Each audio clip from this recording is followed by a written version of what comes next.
सत श्री अकाल। वाहिगुरु जी का खालसा, वाहिगुरु जी की फतेह।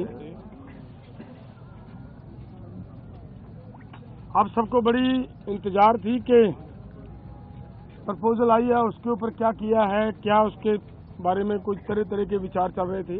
कोई कुछ बोल रहा था, कोई कुछ बोल रहा था, लेकिन ये दोनों फोरमों की अब चर्चा होने के बाद ये फैसला लिया गया है कि जो सरकार ने प्रपोजल दिया है उस प्रपोजल की अगर उसे नाप तोल किया जाए तो उसमें कुछ नजर नहीं आ रहा। अगर इसको ध्यान से देखेंगे तो माननीय मंत्री जी कल ये बता रहे थे कि सरकार अगर एमएसपी की गारंटी दालों के ऊपर देती है तो हमारा 1.5 लाख करोड़ रुपया हमारी जेब से खर्च होगा, हमारे बजट के ऊपर वेट पड़ेगा। और इसी के बराबर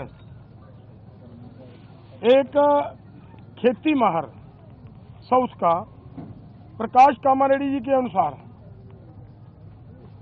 केवल 1,75,000 करोड़ रुपया अगर सभी फसलों के ऊपर एमएसपी दी जाती है तो 1,75,000 करोड़ रुपए के अंदर वो काम चल सकता है। तो फिर अगर सरकार इतने पैसा लगा भी रही है तो ये 2-3 फसलों का बिकने की व्यवस्था बनाए और बाकी किसानों को ऐसे छोड़ दिया जाए, ये हमें उचित नहीं लग रहा। दूसरी बात मैं और एक कहना चाहता हूं, देखिए हमारी गवर्नमेंट बाहर से 1,75,000 करोड़ रुपए का पाम ऑयल मंगवाती है और वो सभी लोगों के लिए, मनुष्यता के लिए, इंसानियत के लिए बीमारी का कारण भी बन रहा है, फिर भी उसे मंगवाया जा रहा है। अगर यही पैसा 1,75,00,000 रुपया देश के किसानों को तेल बीज फसलें उगाने के लिए और उनके ऊपर एमएसपी की घोषणा करे सरकार और उसके ऊपर खरीदी की गारंटी बनाए सरकार, तो 1,75,000 करोड़ से उधर के पैसे इधर आ सकते हैं।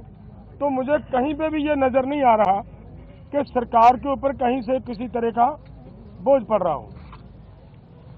अगली बात मैं ये कहना चाहता हूं कि जो मैंने कहा कि इसे अगर ध्यान से देखेंगे, स्टडी करेंगे तो इसमें कुछ नजर नहीं आ रहा।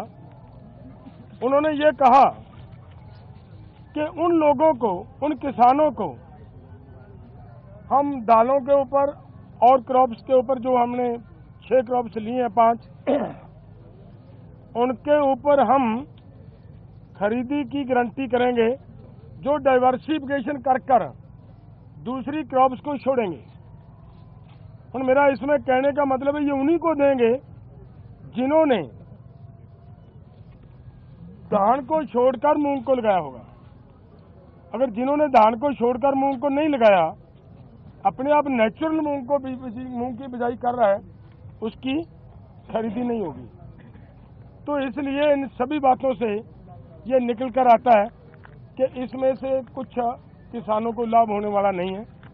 हमारी मांग है कि पूरे देश के किसानों की 23 फसलों के ऊपर हमारी सरकार एमएसपी अनाउंस करती है। जो 23 फसलों के ऊपर एमएसपी की अनाउंसमेंट होती है वो इन्हीं के ही सीएसीपी की सिफारिशों के ऊपर होती है।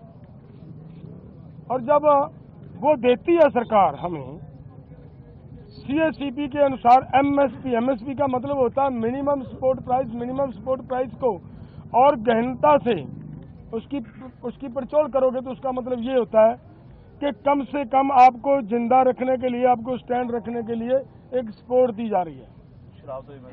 आपके लिए कोई भी उसमें इनकम देने वाली चीज कोई नहीं है उसमें, और वो भी देते हैं जब, और उसके ऊपर भी सारी फसलों की अगर हम ये मांगते हैं कि जितनी आप कम से कम भी दे रहे हो भाई उतनी तो बिक जाए, हमारी उस रेट पे तो बिक जाए, और उसके लिए भी वो गारंटी का कानून ना दें तो इसका मतलब देश का किसान इसी तरह लूटता जा रहे, तो वो हमें स्वीकार नहीं है। इसलिए इन सभी तथ्यों के हिसाब से हम दोनों फोरमों ने आज बैठकर चर्चा करने के बाद ये फैसला लिया है कि ये जो प्रपोजल आई है, ये प्रपोजल किसानों के पक्ष की नहीं है, किसानों के हित की नहीं है, और इसके अनुसार हम इस प्रपोजल को रद्द करते हैं।